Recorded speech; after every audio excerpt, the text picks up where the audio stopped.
Hello everyone, in this video I'm going to walk you through on how to remove voice message on iPhone. So if you want to do that, just open your phone messaging app on your phone. Once you do that, you just open to a particular conversation. But right here, this is my conversation. It's my conversation. You just trying to use it as an example. Just sent myself a message, then it is still how big do you want to receive the message. Yeah, that's it.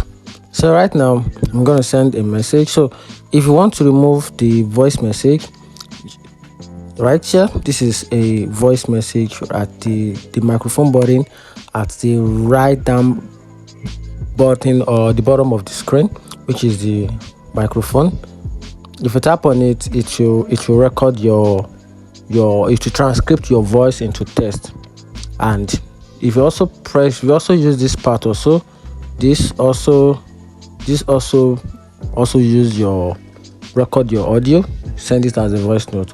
But if you want to turn this off, you can just go to settings on your phone, go to settings, tap on general, then scroll all the way down, then tap on keyboard.